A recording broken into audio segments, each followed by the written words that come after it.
profiter pour saluer et reconnaître la sagesse de son Excellence, Monsieur le Président Abdelmajid Tebboune, Président de la République algérienne démocratique et populaire.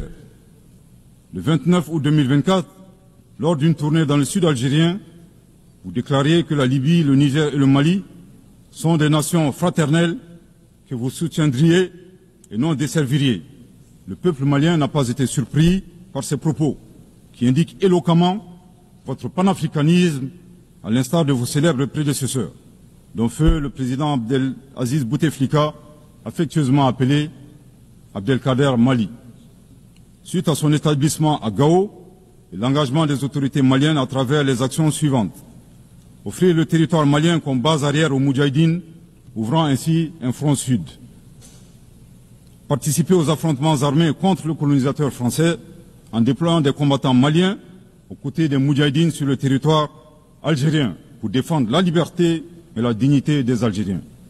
Défendre la cause algérienne dans toutes les instances diplomatiques jusqu'au recouvrement de leur indépendance. Cependant, il est de notre devoir d'appeler votre haute attention sur les propos incongrus de vos collaborateurs, allant à contresens de votre souhait de promouvoir des relations harmonieuses avec vos voisins dans le Mali. Le 31 juillet 2024, le ministre algérien des Affaires étrangères déclarait que la crise malienne n'avait pas besoin de solution militaire. C'était un conflit entre frères. La solution ne peut être que politique. Au sujet de l'accord d'Alger, il a affirmé qu'il avait été bénéfique pour le Mali et avait préservé la souveraineté et l'intégrité territoriale du Mali. S'en départir par conséquent aura un impact négatif sur tous les acquis. En outre, le 26 août 2024, votre représentant permanent auprès des Nations Unies a déclaré, je cite, « Ce matin, j'ai appris par les médias qu'un drone a effectué une frappe dans le nord du Mali, tuant une vingtaine de civils. Ceux qui appuient sur la manette de ce drone n'ont de compte à rendre à personne sur ces frappes. » Fin de citation. De l'analyse des propos du premier, nous constatons une grave ingérence dans les affaires intérieures du Mali. En effet, la nature de la solution déployée par les autorités maliennes ne concerne que les Maliens. Depuis la fin de l'accord d'Alger, le 25 janvier 2024, les Maliens n'expriment qu'un seul vœu le concernant, que son âme repose en paix. Monsieur le ministre des Affaires étrangères, l'accord est bien et belle mort, vos incantations ne serviront pas à le ressusciter. Vous me donnez l'occasion d'une part de vous réitérer que nul ne peut aimer le Mali plus que les Maliens, et d'autre part de vous rappeler que le Mali et son peuple ne seront pas des spectateurs face aux assauts et l'adversité. Pour chaque balle tirée contre nous, nous réagirons par réciprocité. Pour chaque mot employé de travers, nous réagirons par réciprocité. À bon entendeur, tant pis. Quant aux représentants permanents algériens, en plus d'offrir le gîte et le couvert, certainement avec de succulents plats de tchèque-chouka et de chorba, à des terroristes et des renégats en débandade, son rôle d'estafette désorienté ne contribue guère à la promotion des relations de bon voisinage. De ces propos, il ressort des accusations graves et infondées. D'une part, la qualification de la nature civile des victimes à partir des médias est aventureuse et diffamatoire.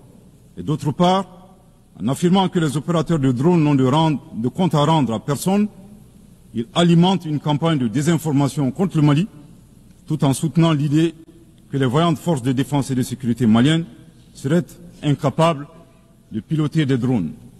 Il me plaît ici de rappeler que la montée en puissance des FAMA n'est pas une vue de l'esprit, mais une réalité tangible qui a permis de reprendre le contrôle de l'ensemble du territoire national.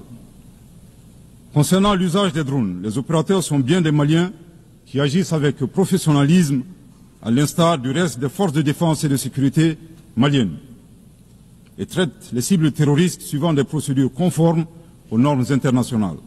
À titre de rappel, il y a quelques années, les acteurs de l'instrumentalisation des droits de l'homme, déterminés à ternir la performance antiterroriste de l'armée nationale algérienne, ont mis en exergue la question subversive du qui tue qui.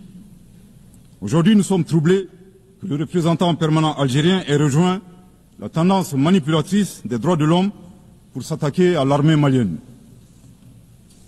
Le Mali exige de ces deux énergumènes diplomatiques qui cessent d'entrer dans l'histoire à reculons.